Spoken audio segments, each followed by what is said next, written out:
Are you tired of being overcharged and forced into paying a monthly subscription for your Mac and Windows software? Well, if you are, currently we're having a 50% off discount on all the latest Mac and Windows software, such as AutoCAD, SolidWorks, Photoshop, Microsoft Office, and much more.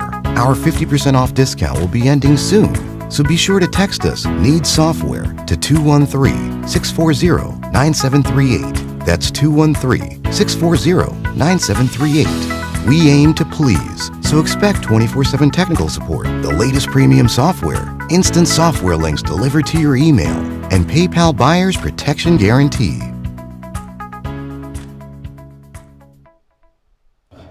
What are the white supremacists doing now? They are doing 4 basic things: racial showcasing, racial population tailoring, racial dislocation, and white sacrificing. And these 4 things are designed to produce maximum sophisticated confusion among the victims, and so far has been somewhat successful. Racism is the most powerful system on the planet, yet it is often perceived as the most taboo subject to discuss. World-renowned activist and best-selling author Tariq Nasheed takes on this challenge head-on in his new book, Foundational Black American Race Baiter. This is the most important book you will need in order to understand the mechanisms of systemic racism and how to counter this system. Get Foundational Black American Race Baiter now at Amazon and BarnesandNoble.com. Also get limited autographed collector's editions of the book at officialfba.com.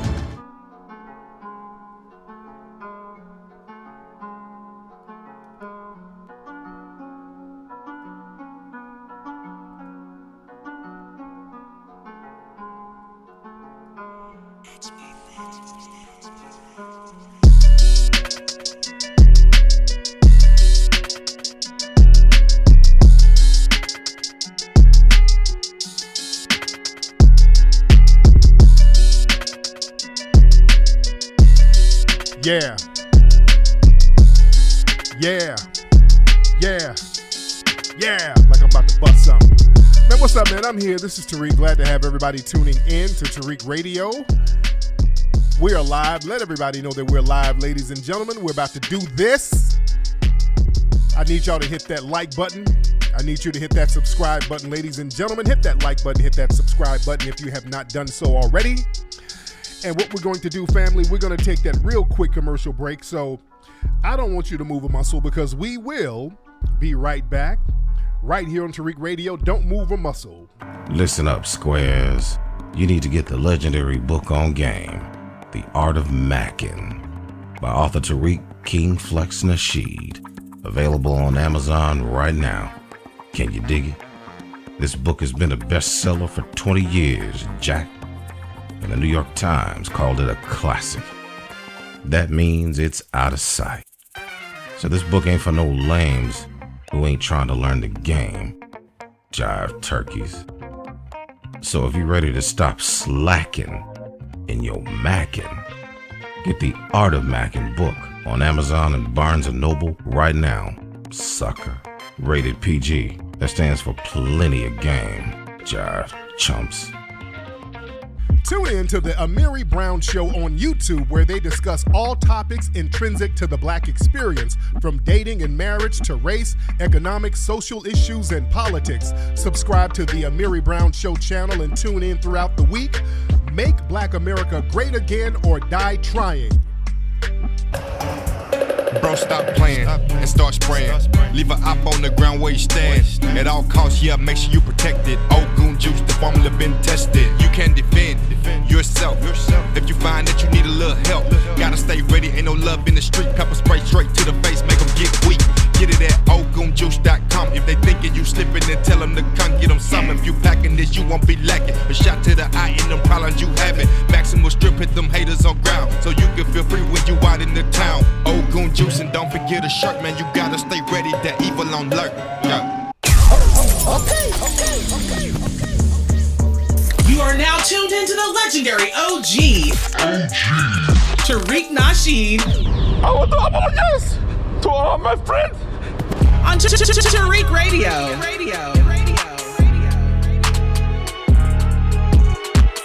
Where is is Tariq getting all this cash? Oh, we're back, ladies and gentlemen. We are back. We are back. Glad to have you guys tuning in, man. I hope you guys are having a great week so far. I hope your week is very productive so far, ladies and gentlemen. And I hope that you've accomplished all of your goals, ladies and gentlemen. But we're here, man. There's a lot of stuff we got to talk about. A lot of stuff we got to get into. Now, this week, by the way, guys, we are supposed to be, hopefully, either this week or early next week, hopefully we'll be closing on the museum building out here in Los Angeles. So I'm very excited about that. And we got so much other stuff going on. I'm going to be doing the Revolt Summit next month. That's going to be a biggie. The DC thing, man, I don't think that might pop off. They just are not giving us the permits for the DC thing. The word has come down from the top brass to just kind of give us the runaround as far as giving us the permit to go out there to do our thing in DC. They're playing all types of little phone games and they're just kind of running the clock out. They know that, they run the clock out long enough, we won't have enough time to get everything organized like we need to. So, that one, we're going to have to put that on the back burner. But again, we got the Revolt Summit coming up, and that's going to be a good one. And I got a whole bunch of interviews that I'm going to be doing. Some next week. I got a whole bunch of stuff that I'm doing, but the message is still going to be strong, ladies and gentlemen. We're still going to get our messaging out there because right now it's an election season and they want to silence us. They don't want us making this noise. They gave the word. Somebody from the top brass was like, hey, don't give those Negroes that permit. Give them the runaround as much as you can. Boy, the excuses they're giving us now, understand, they can't outright say we can't give you a permit because that's unconstitutional. That violates, the First Amendment. So they're playing, ring around the rosy with, well, you got to call that person. Well, you got to call that person. Well, this person's email is backed up. There's that type of stuff. So we've done everything we could do as far as that. Anyway, hit the like button. Hit that like button. Hit the subscribe button, family. Hit the like button. Hit the subscribe. But the messaging is still going to be strong. We still are going to need tangibles as foundation of Black Americans. We're going to need those tangibles, family. The messaging is still there. We're going to need tangibles, preferably in the form of reparations. We're not playing this student loan forgiveness nonsense. We're not playing that game. We don't want student loan forgiveness. We want tangibles specifically for foundation of Black Americans, and also we want these race soldiers punished within law enforcement. You dig? Now, some people were saying, can we meet somewhere else? We're kind of looking into that too. I really wanted to bring it to DC, but they understand that DC thing would be a monster because it would get international press. They understand that. That's why they are going out of their way to thwart that. And I think that little visit from the FBI was them saying, hey, we watching you. They're saying something without saying something. Like, hey, man, this whole thing you got going on trying to go to DC. Hey, we watching you. Yeah, whatever. I'm still doing me. But anyway, let's get into some of the stuff going on. Speaking of the government and this administration, y'all know the other day I was talking about Dennis Rodman going to Russia to help get Brittany Griner out of prison. Now, we've been hearing this narrative, family. Notice how we keep hearing this narrative about what Black men need to do about Brittany Griner. All Black men are just so silent about Brittany Griner. Black men, particularly Black NBA players, they're just not doing enough. They're not saying enough. Where are all the Black NBA players? Remember that narrative they keep running with? Where our brother Dennis Rodman said, well, hey, I got clout over there. I got some connections. They like me. I can go over there and possibly get her out. I want to go over there and help her out. And man, the Biden administration was like, oh, no, we don't approve of Dennis Rodman doing that. They were like, oh, no, we don't want you doing that. No, Negro, that'll make us look bad as white people.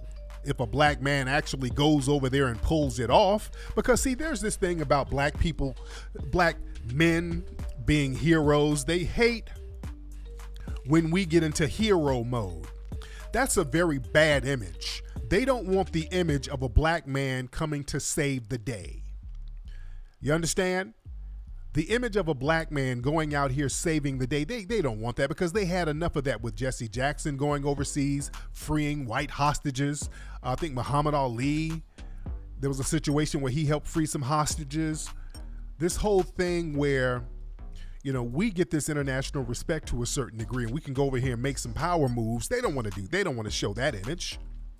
The image of the black male is supposed to be inept, subservient, bumbling, needy, hiding behind his woman.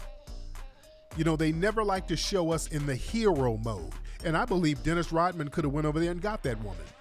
Really, a black person can go over there and make some moves and get that popping. Remember when there was a mass shooter down there in Tennessee? Now, whenever there's a shooting or some kind of crime and a white person steps in and they don't even have to thwart it. They can just be there and kind of make some noise about it. They'll make that white person the hero. They love making random white people heroes. The good guy with the gun. They love those stories where a white good guy with the gun stopped a crime. Oh, they love that. They love that. They make movies of the week of these random white men who hop in and do some kind of vigilante justice or whatever, or thwart some kind of crime. Well, they make a real big deal out of that. But remember when our brother out there in Tennessee, there was an active shooter. There was a white supremacist mass shooter who went into that Waffle House and shot at people and killed a few people. And it was a black man who thwarted that. It was a black man who whooped that white supremacist ass and took his gun. That's a real hero. Boy, they downplayed that brother, and they still do. They act like that brother does not exist.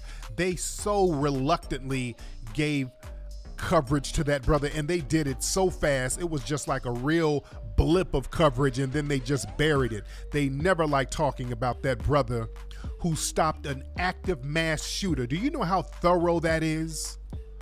There's an active mass shooter, and a brother went and stopped it, thwarted it, took the shooter's gun and ran him off.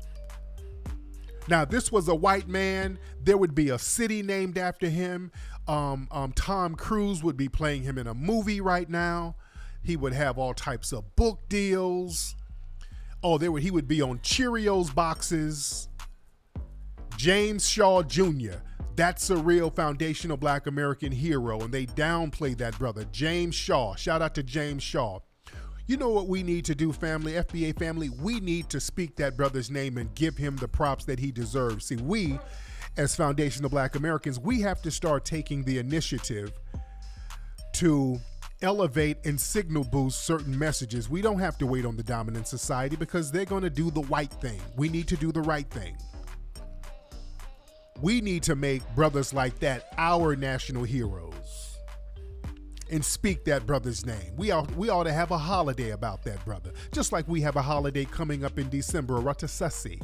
We're doing our own foundational black American holiday. That's a power move. We don't have to sit around and wait on the white supremacists to create holidays with janky themes before we celebrate them. See, we got to start making power moves, family. Because, see, the name of the game is for them to erase our accomplishments and to erase our culture and to ultimately erase us, to have a soft genocide. See, this is why we have to step up and make the noise we need to make. And that's going to be the theme of today's broadcast. We're talking about digital blackface. Now, if you look at the picture, now some of you have heard about this story. There's this white tech company, and I believe that they're working with the record labels. They created this artificial intelligence character. They created a rapper, and this is one of the white men that's involved with it. They created a rapper, an AI rapper, doesn't exist, it's artificial intelligence, called FN Mika. So this is a artificial intelligence, drill rapper, trap rapper, or whatever. He's supposed to be, I think, a light-skinned black person, I think. And it's basically seeped in a lot of stereotypes. These are white people controlling this thing and programming this thing. This is the new form of digital blackface, which is also a form of transhumanism. I mean, we've been talking about transhumanism for a minute. What I need, family, I need y'all to retweet this broadcast, by the way. I need everybody to retweet this, put this back on your page, put this on Twitter now. Everybody go to Twitter and retweet the link to this broadcast right now, family, and then hit the like button and the subscribe button while I'm talking. So this FN Mecha character is basically a bunch of stereotypes that a white corporation has created, and they're already, trying to erase and take away our hip-hop culture that Foundation of Black Americans created. And they've already tried to tetherize it, meaning give credit to tethers for creating our culture and to remove us out of it. So now they're going to start giving our culture away. They're going to give it away to artificial intelligence. So now this rapper, this AI rapper, actually got signed to Capitol Records. Capitol Records actually signed this artificial intelligent rapper.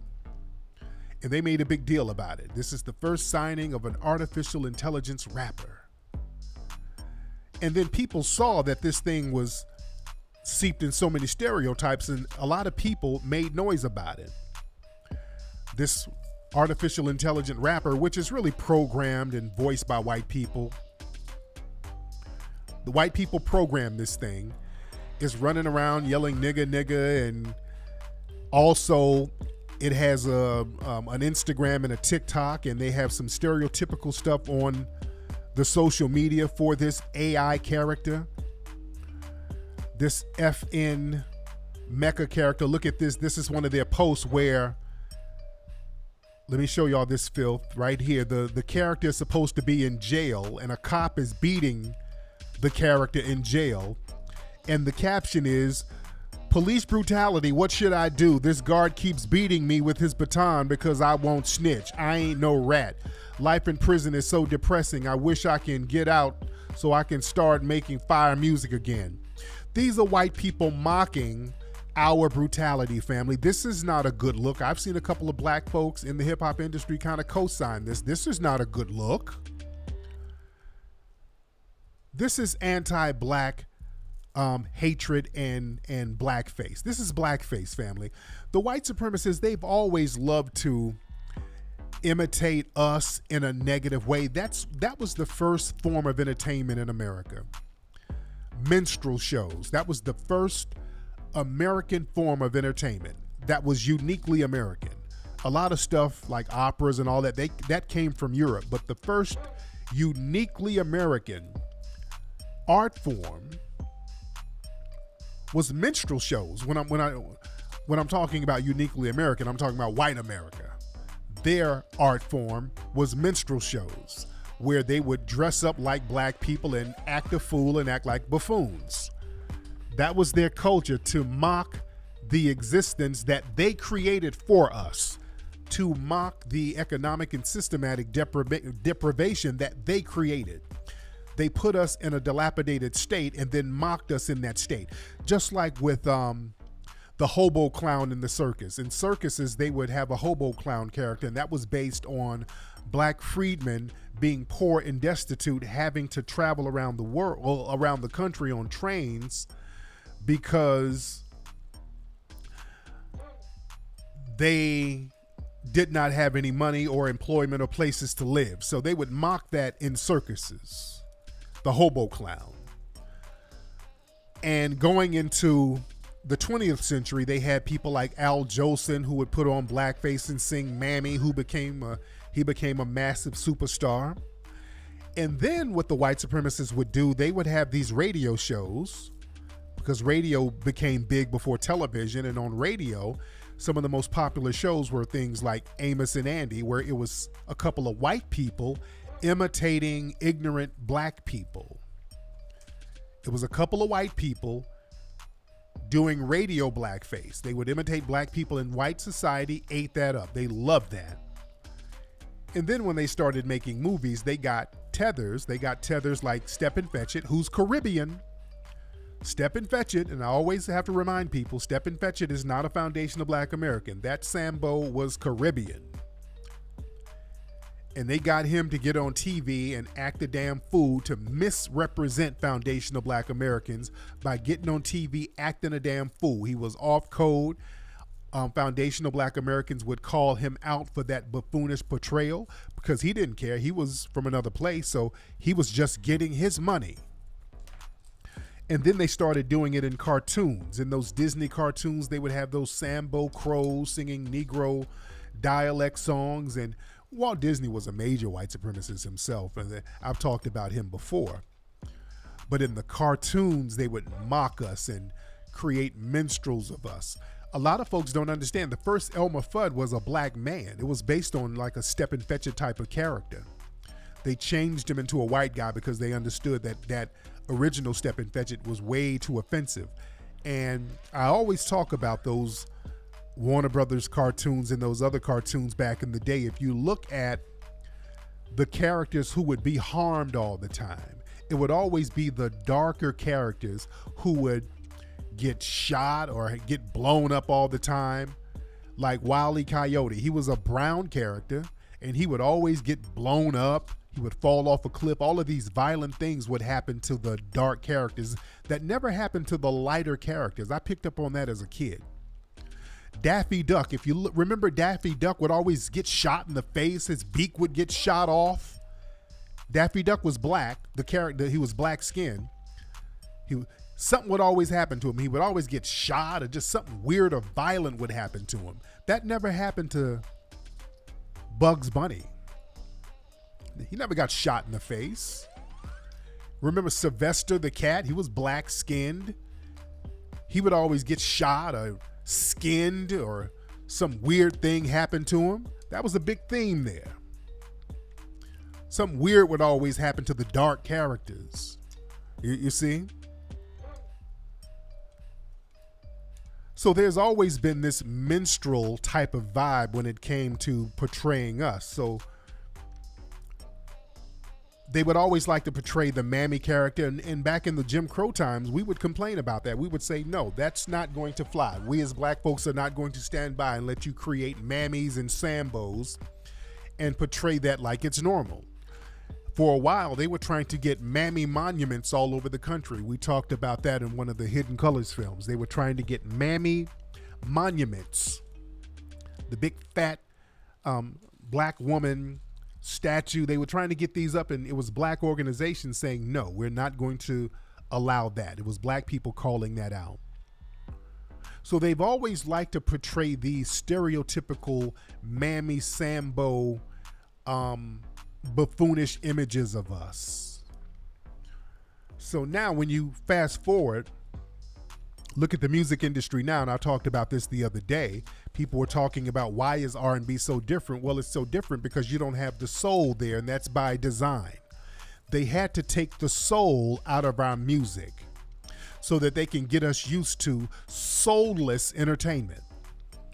When you listen to the radio, listen, who do you see? Who do you hear on the radio? You hear people like the Doja Cats and all of these really non-FBA people. A lot of non-FBA people are on the radio, so-called singing R&B, and these people, they're not rooted in FBA lineage, which is basically rooted in gospel lineage. A lot of the older singers, they came out of the black church, out of the foundational Black American church. So there was a ground, there was a root there. There was a base. They came from that FBA gospel base. And you can hear that there was a soul in what they were doing. When they would sing, there was a soul in it. So you don't have that now. You don't have people coming from that root. You have people singing from their throats, or people just using auto-tune, but you don't have people singing from that soul base, that gospel base no more. I was in Hawaii a few weeks ago. I mean, literally every song, I won't even say every other song, was damn Doja Cat. This was an R&B station, and it was Doja Cat or somebody featuring Doja Cat. It was a real weird thing. Putting these people out on the radio doing this soulless R&B. And when you listen to R&B now, it's either a non-FBA person or it's a white person or just a non-black person doing R&B. You know, the soul is being taken out of it. The soul is out of it. Yeah? Because with the soul, you're not feeling it. You're listening to it, but you're not feeling it. See, we felt Aretha Franklin, family. We felt Luther. You see, when a musician, a singer touches your soul, you rock with that person. And you got somebody that you're going to support. I'm going to support this person. This person resonates with my soul. And black artists who were FBA, a lot of them, they were touching the souls of the audience. And the audience would rock with them. And these black artists would understand we don't really need the white execs like we think we need them. And I got my audience, I touch their soul and they rock with me, so I don't really need these white execs. You had people like Sam Cooke thinking like that. Soul singer, touching the soul of the audience. He had a strong grassroots following, and this brother was doing his own thing. He was getting his own label going. And then he mysteriously got killed. You understand what I'm saying? So you had a lot of these black artists who resonated with the black masses. James Brown resonated with the black masses. James Brown owned everything. He did. James Brown understood ownership. See, they don't like to tell that part of our brother James Brown. They don't like to tell that part where James Brown would own radio stations, owned his own recording studio, owned his own jet. James Brown even owned his own pressing plant at one point, you see. But yeah, they don't want these artists that will really touch your soul because you can rock with them forever. Like Frankie Beverly. Frankie Beverly, that brother has never won a Grammy, but Frankie Beverly can tour anywhere, anytime, and sell out a place. He touches your soul.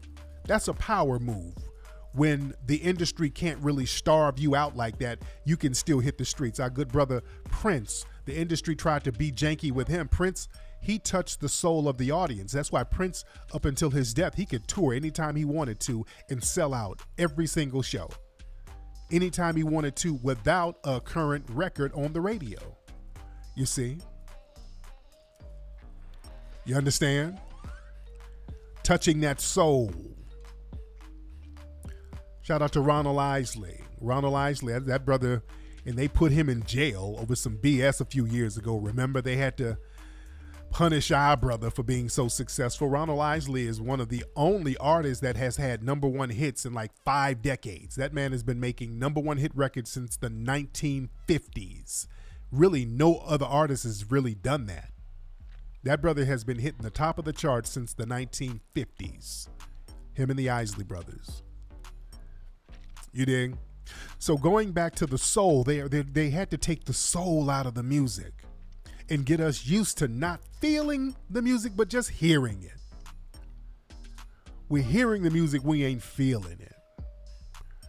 And then they put these stereotypes up and act like it's progressive. For example, Lizzo. And I don't want to seem like I'm beating up on that sister. I think she's talented. I'm not taking away from Lizzo.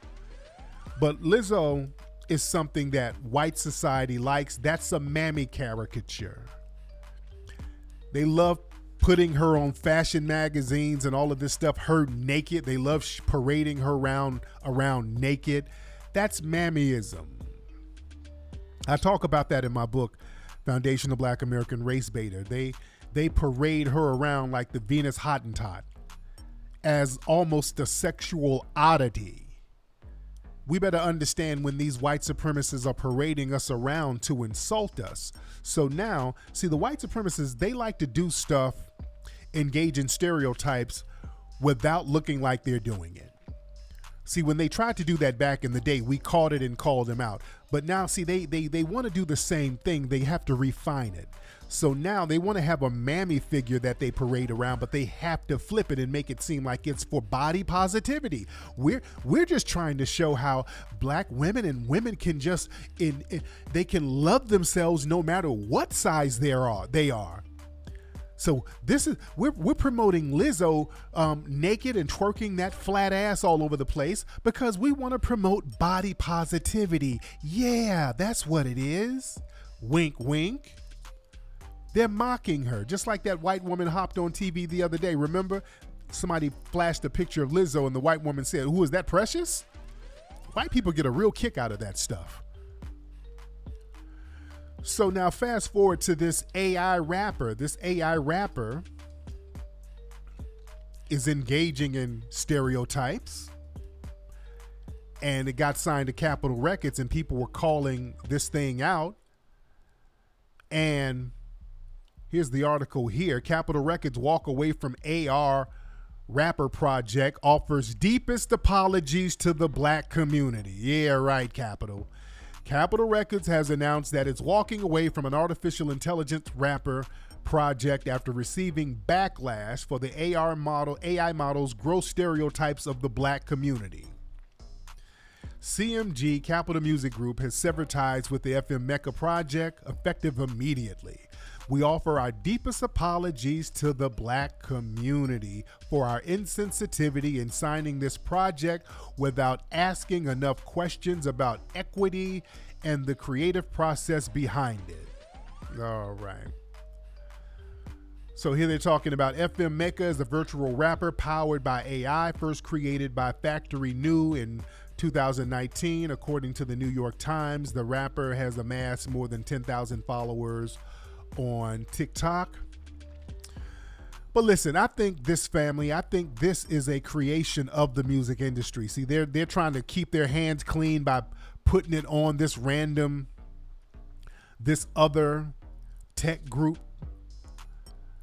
No, this was a collaboration. This is something that was planned with the music industry, okay?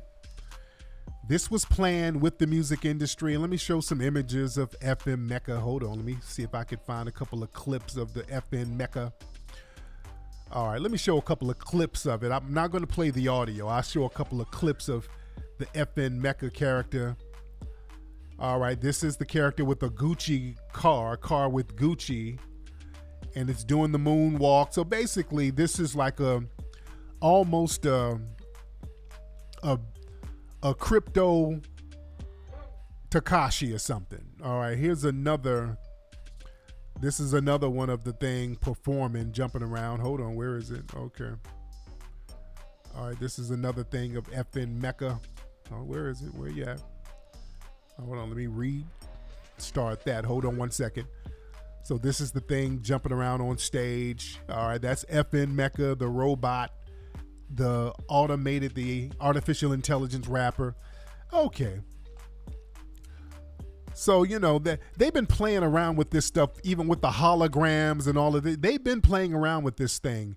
Again, this is why they got to take the soul out of it. They got to get you used to this. They got to get you used to this soulless entity that's controlled by the record industry. So now they got this, and trust and believe, they're coming back. They're going to bring them back. They're going to bring something else back. Okay, they're going to refine it. They had to test the waters with it. They saw that people weren't really feeling it. So they're going to come back with something. They're going to refine this thing. They're going to refine this filth. Okay, just be very clear. They're going to refine it and they're going to come back. They want to get black artists where they can control literally everything about him. If you get an artificial intelligent rapper, you don't have to pay it no royalties. You don't have to worry about this entity going independent and starting its own thing. This is something that you can blow up and capitalize and you completely own. You can completely own it. And also you don't have to worry about having to get it killed so that you can get the royalties, because we see a lot of these rappers with the same label get killed.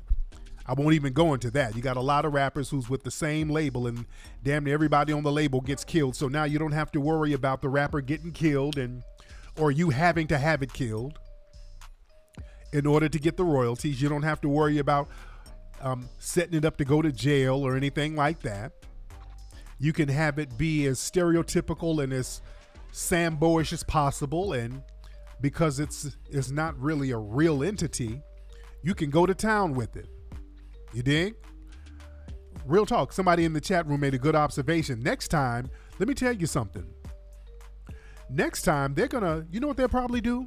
They'll probably put out a rapper who you think is human, but it's really an artificial intelligent robot. And then, let me tell you what, they're gonna do what they did with Lil Nas X. What they did, they put Lil Nas X out there, made sure he had a hot record, had a #1 record, made sure the record was hot, and when the record got hot and everybody was supporting the record, and they were like, hey, by the way, this guy's gay. And if you don't support him, that means you're homophobic. So they're gonna do the same thing with an AI rapper. They're gonna sit up here and put somebody out here, get somebody with some hot records, get a lot of support, and then they're gonna come out later and say, hey, by the way, this isn't even a real person. Wow. And you've already supported it. So I wouldn't be shocked if they had that right now. I wouldn't be shocked if they had that right now.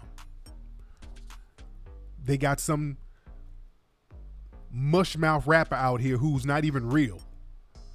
I wouldn't be surprised if they have it right now, but this goes into that transhumanism thing, fam. That transhumanism thing is very real. And what they're trying to do now, they're trying to clean up the whole racism thing with this FM Mecha thing by talking about one of the first people who voiced the AI thing. It was a rapper named Kyle the Hooligan who initially voiced it a couple of years ago. But let's be clear, this Kyle the Hooligan guy, he's not controlling the voice of it now. So the Kyle the Hooligan guy, and by the way, the Kyle the Hooligan guy, he's actually Trinidadian. This is his page right here. Kyle the Hooligan. He's a Trinidadian dude. You see the Trinidadian flag right there. So this Kyle the Hooligan dude, this is him talking about how he thought he was going to get equity in this deal with the AI thing.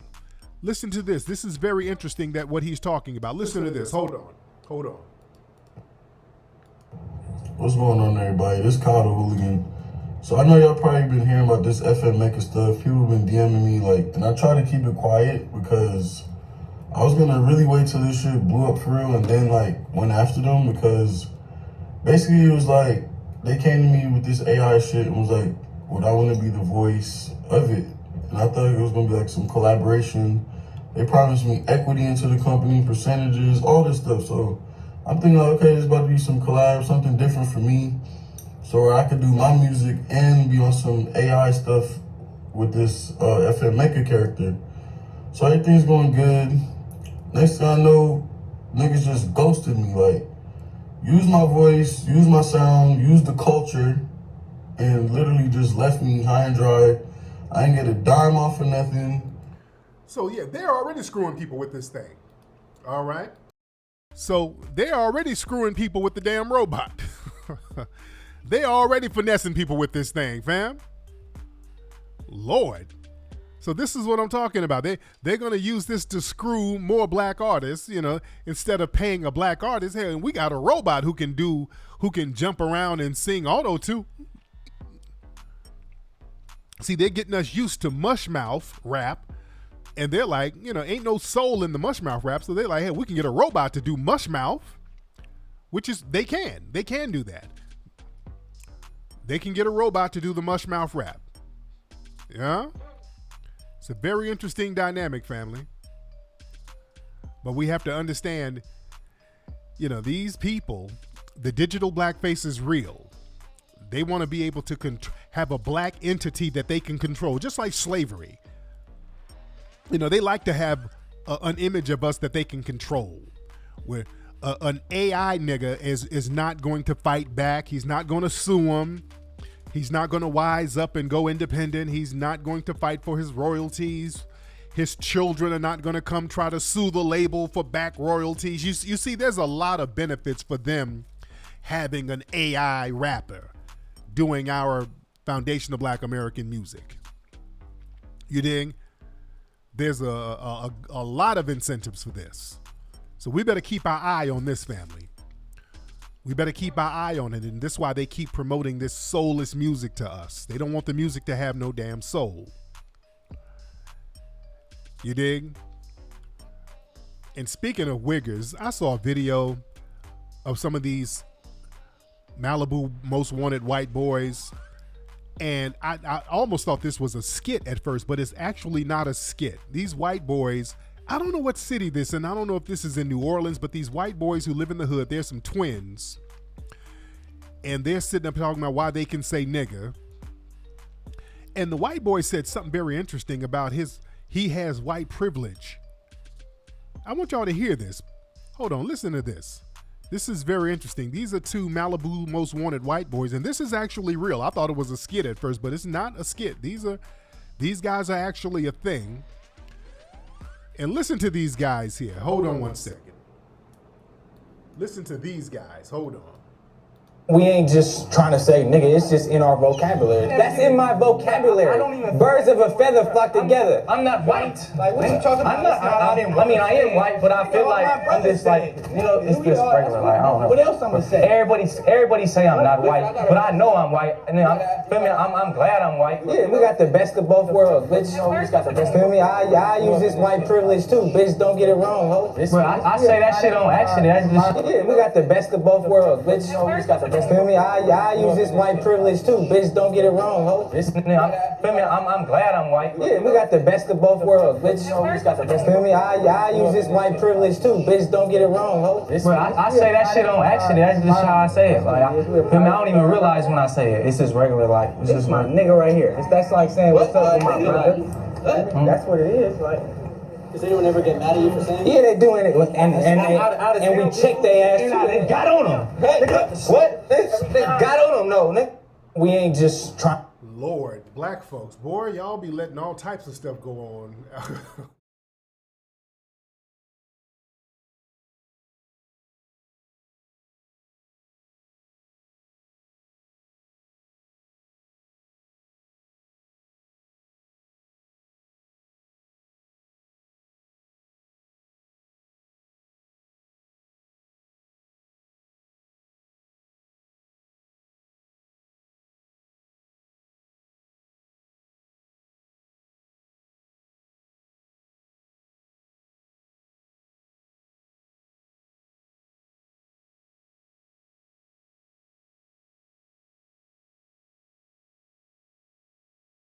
Okay, my bad. I always do that. I always click back on and there's no sound. My bad, guys. My bad. I'm here. I'm sorry. I always do that. But yeah, with those guys,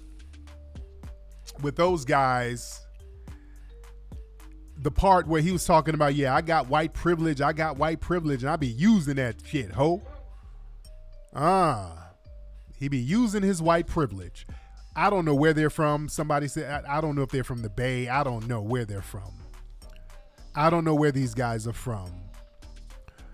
But when he said that he got white privilege, yeah, I'm white and I like being white. When he gets white privilege, he got white privilege. So let me tell you what that means. That means when he gets into an interrogation room, he uses his white privilege. He goes out here and does all that niggerish nonsense. But when he gets into an interrogation room, I don't want to do crime, dude. I don't want to gangbang. I want to be a white boy like me and you. That's what he does. Everybody in the chat room is denying where they're from because don't nobody want to own them. So they're like, they ain't from New Orleans. They ain't from the Bay. Oh, they ain't from Florida. Somebody better own up to them dudes. Somebody better own up to them dudes. Oh, they ain't from no damn jungle. They are not from no jungle. Hell no. Y'all better own up to those dudes. Own up to them. But yeah, they get in them interrogation rooms and it's like, I just want to be a white boy. I don't gangbang, dude. I'm a Boy Scout. Oh, Lord. Y'all better watch out for these folks, man. Watch out for them. Watch out for these people. Speaking of people to watch out for, old Fonnie Willis out there in Atlanta. That case, remember that case about the cops who were involved with killing that brother outside of the Wendy's? And I kept telling people, hey, man, Fonnie the mommy, y'all don't let her get elected. Y'all better elect Paul Howard, man. I was begging people, hey, y'all keep Paul Howard in office. So Fonnie Willis went up there and fumbled the bag, fumbled the deal, and tossed it to a special prosecutor who she knew would throw the case. And basically, they said that they're not going to file charges on those race soldiers. So that case is thrown out. The race soldiers can walk, they can get back on the force, and they can get back to killing more black people. Y'all better thank yourselves out there, Atlanta, where you at? See, that could have been a power move. Niggas got scared of power. That could have been a power move. We got to stop being afraid of power. It was the people who dropped the ball on that one. It was the masses who dropped the ball on that. All you had to do was support Paul Howard, who had charges on them race soldiers. You just should have kept supporting him. That would have been a power move. If you kept him in office, the pressure would have been on, and that would have set a massive precedent for the black masses to punish these race soldiers, and black folks down there dropped the damn ball, man. That was on the community. Them race soldiers could have been punished. Letting Fonnie Willis get up in there to fumble that damn case, that was on the people. The people allowed that to happen. Y'all better stop doing that stuff and stop being afraid of power. Niggas got afraid of power. You had an opportunity to make a power move and folks got cold feet. We got to stop being afraid of flexing power. We've been told so long that it's okay to be powerless. In being powerless, there's some kind of moral value to it. We have some kind of moral one-upmanship on everybody because of our powerlessness. Get that out of your damn system. We better start flexing power. We better start getting used to power and not being afraid of power. That's a real bad habit that a lot of us have, this thing where we're afraid of power moves. That's why whenever a black person starts making a power move, especially financially, you get a whole bunch of scared niggas sitting around here. What you doing all that money? Ooh, what you gonna do with all that money? You got all that money. How you get all that money? You start projecting your Sambo stereotypes on the person, and you start projecting your insecurities so you can sabotage that person. Let's get off that. Let's stop being afraid of power. Let's stop being afraid of power. That woman, Fonnie Willis, got up there and protected them race soldiers, and now she's throwing RICO charges on Negroes left and right out there. Come on, man. Y'all could have stopped that. Y'all could have stopped that easily. Let's stop twerking for 5 minutes and stop Bucci popping dudes in Atlanta and make a power move. Damn. Yeah, watch out for Stacey Abrams. We got to get some straightening going on out here. We got to watch what's going on out here, family. And we better watch when we have people who do not have our best interests. We were going back and forth on Twitter with this one dude up there in New York. I'm not going to give this Negro no shine, but he was arguing back and forth about all the stuff he's doing for kids. And this Negro sounds kind of mentally ill, but he was running around here talking about they got a gun buyback program in New York.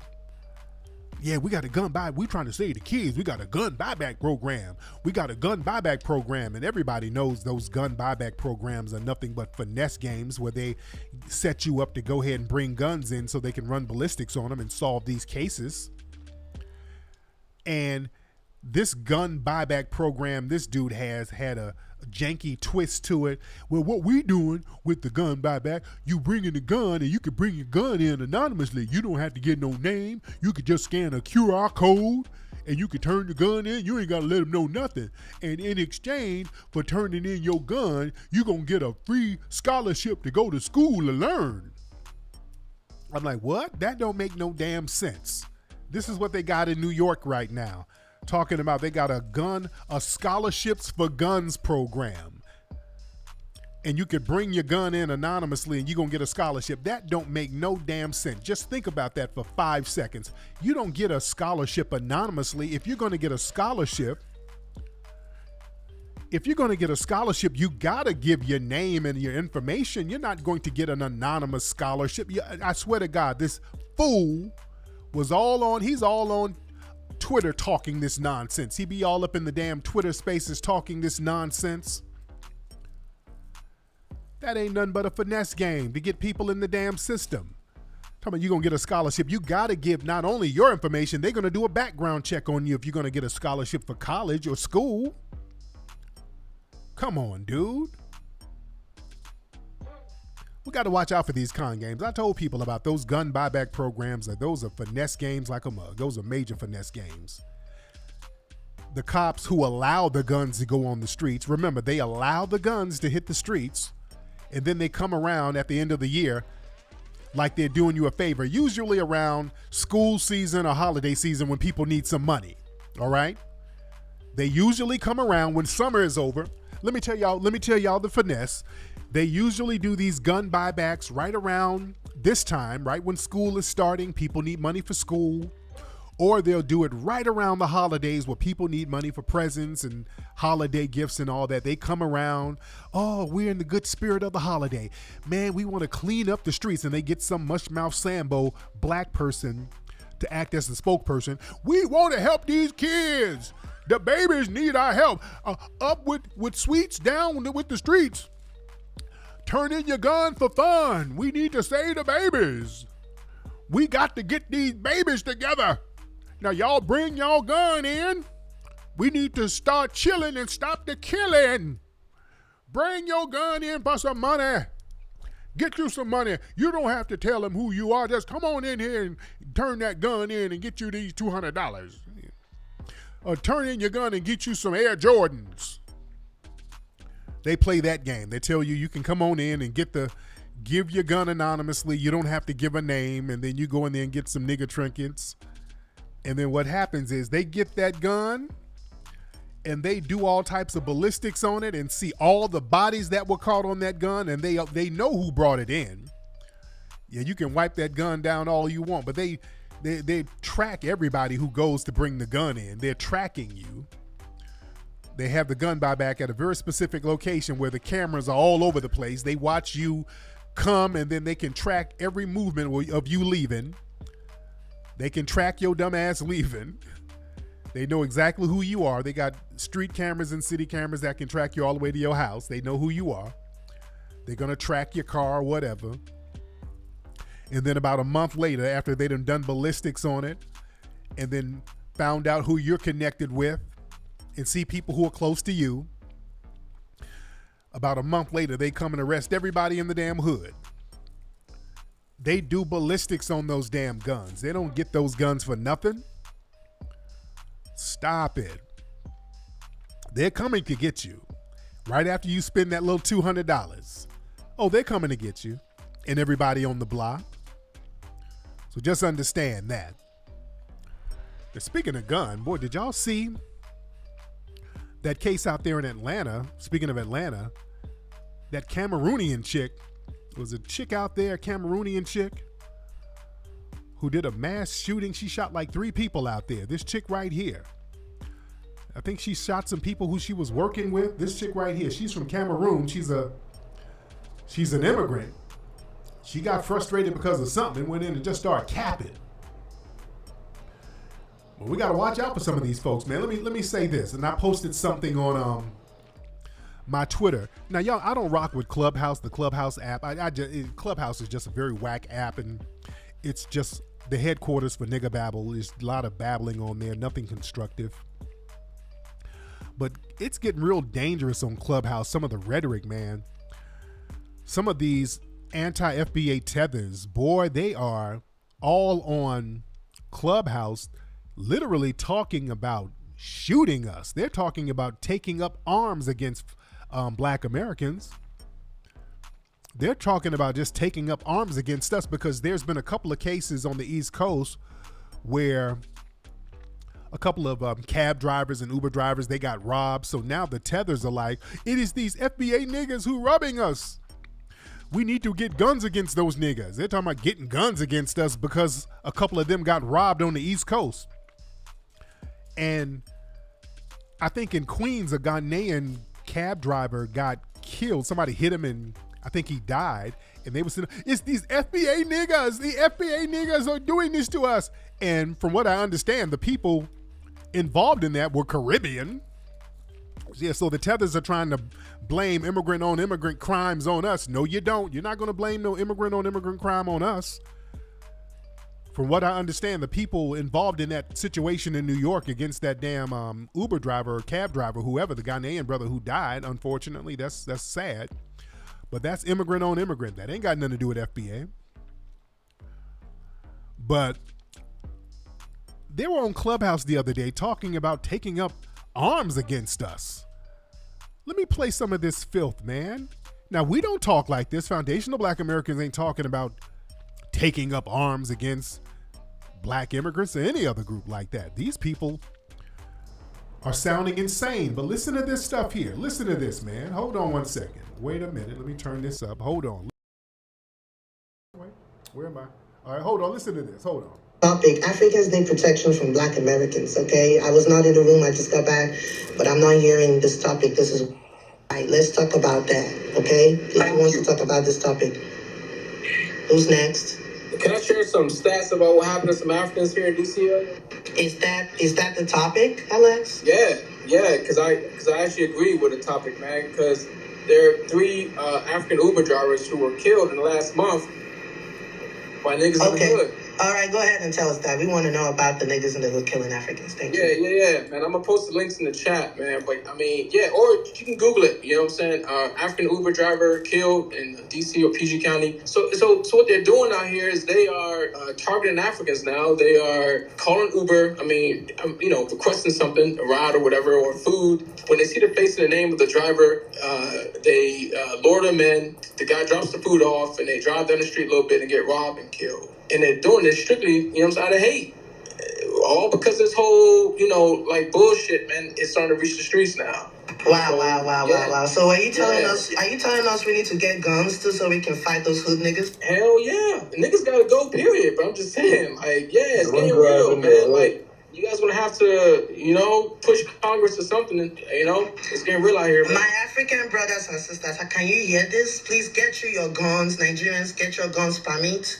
Wherever state you are in, the hood, the gangsters and the gang members are trying to take us out. So please get you your guns and don't play. This is not funny. You heard the Black American man just told us what's going on. Okay, yeah, man. So they're talking crazy. They're talking crazy, dude. We don't talk like that. We don't talk about getting guns and shooting them for all the shit that they be doing, all the crimes and scams. We don't say, hey, let's get the guns and let's start picking off the tethered. We don't talk like that.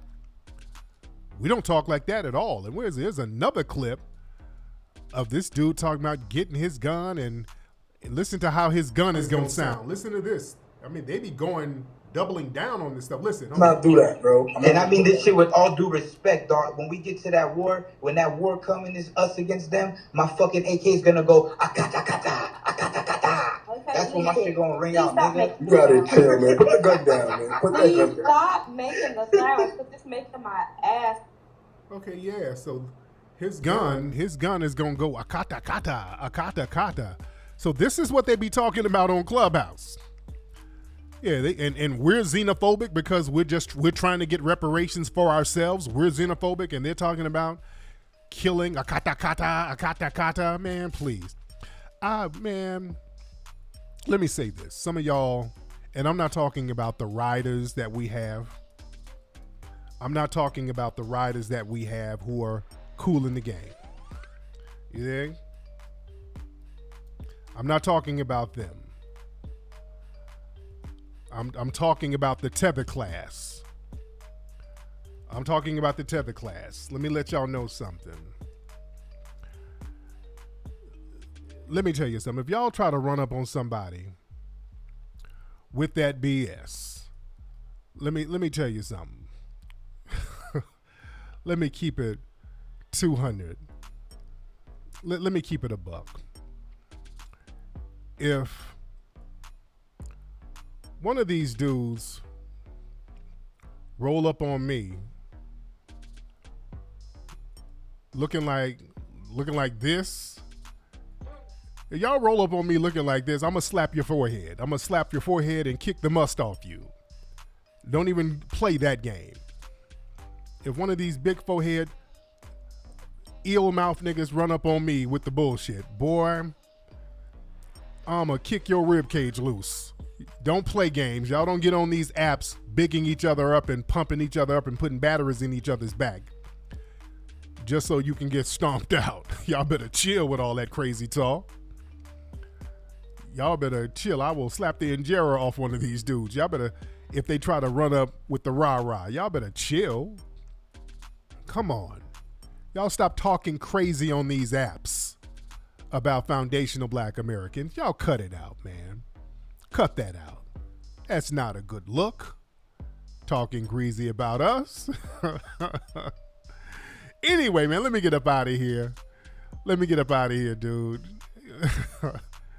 That's been today's episode of Tariq Radio, man. Much respect for everybody, to everybody for tuning in. I need you guys to go to officialfba.com to get all your FBA items, to get the book, Foundation of Black American Race Baiter. Ladies and gentlemen, very good book. If you don't have it, go to Hidden Colors Film to get Hidden Colors 1 through 5. And get the Buck Breaking DVD. And the Buck Breaking movie is still hurting these white supremacists' feelings. The Buck Breaking movie is, these white supremacists are still butthurt, pun intended, over the movie Buck Breaking. That movie really hurt their soul because it exposed their culture. They're still mad about that movie. Get that movie, buckbreakingmovie.com. Anyway, man, y'all have a